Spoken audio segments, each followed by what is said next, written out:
Welcome, Christopher.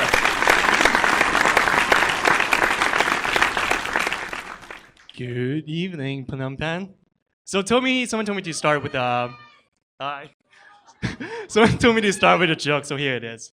So you know how when they talk about sex with three people is a threesome, and they say sex with two people is a twosome.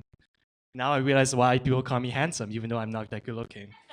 Anyway, so a year ago, my friend told me to download this app called Tinder, and I love it. It's great. So I'm here to convince you why it's the best app ever, and how it's actually shaping the future of interaction on mobile apps. So, who has Tinder? 1, 2, 3, 4. Okay, not bad. So Tinder is a location-based dating app that helps you find people around you who are single. Um, so why do I like it? It actually, not for the reasons that you might think. Tinder is actually the prettiest app I've actually used on the iPhone. It's simple, it's intuitive, and it actually has a very, very innovative UI that I'm going to talk about later. Okay, so how does Tinder work? So first of all, you download the app and you sign up with your Facebook account. Tinder pulls in all the your profile picture, and you can actually choose which one to use as your profile account. It also pulls in some friends as well. Once you finish signing up, which takes only 30 seconds, it immediately shows you matches around you. The thing is, they only show you one match at a time. And the way it's designed is that you have to choose if you like or not like that person before it will show you more matches, which is kind of cool. And then if two of you guys like each other, then it's a match. Then you guys can message each other in the app itself. Um, there you go. That's what it shows. So how exactly how popular is Tinder? So it's not that popular here, obviously. I tried in Cambodia. It doesn't really work that well. It could be just my problem. Uh, anyway, so Tinder started in September 2013. Actually 2012.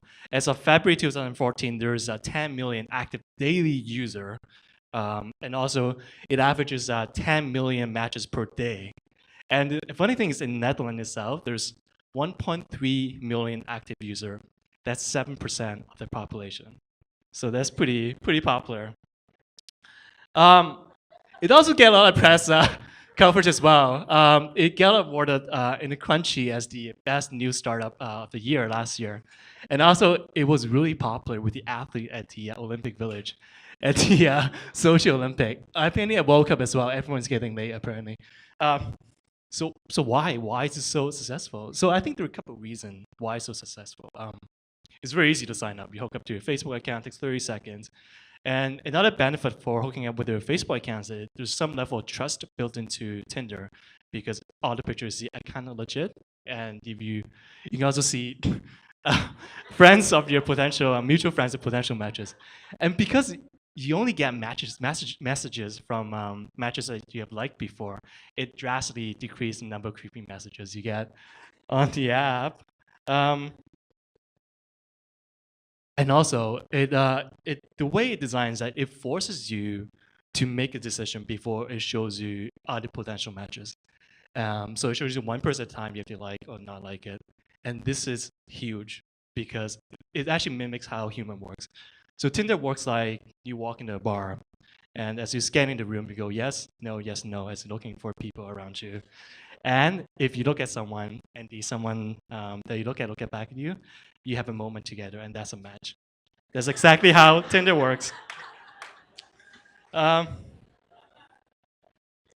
anyway, so the innovative UI that I talk about is kind of based on what we call a DAC-based or card-based design pattern in the UX world. Pretty much what it is just how you interact with DACs. You see one card at a time, and the way cards are pretty much is just a bite-sized representation of concrete information, which is very good for decision making. So if you look at like traditional feed-based app, for example, like Twitter, it shows you multiple things at a time. User is forced to digest multiple feeds at the same time, and also you have to choose which one you want to interact with. Well, Tinder, it only shows you one thing, and there's one thing you can do, like or not like. It's very simple. So why is the Tinder API so good? Because it helps you focus. It helps you focus on what's important now. Um, the more quantitatively, you can only present one option at a time. The more things you have, just distractions. It also encourages flash decisions. So pretty much what it means is that it makes you to make a decision now based on instinct. Although it might not be good all the time, but in the dating thing, the more internalized the feelings, the less likely you're gonna go and talk to that girl or guy across the room. Um, and also last thing, this is big. You can use it with one finger. So because most multi-mobile app you actually people using on the go, it increases the probability of you navigating the app with one hand. And the way they designed the Tinder interface, you can use one thumb, just your thumb, with minimum motion to navigate the app. So the rest of the industry is actually copying the Tinder interface now, especially the shopping apps. So here's one example called Stylelets. Is actually imagine finding the best match like dates. Here it helps you find the best shoes. So you just swipe shoes that you like, and based on what you like, you recommend shoes to you. I think in the future there's going to be more apps that would adopt that interface as well. So, for example, Foursquare, Yelp, who helps you find restaurant that you want to go now, is a very good use case where a Tinder-based user interface will be very benefit. So I'm excited to see what's going to come out. Any?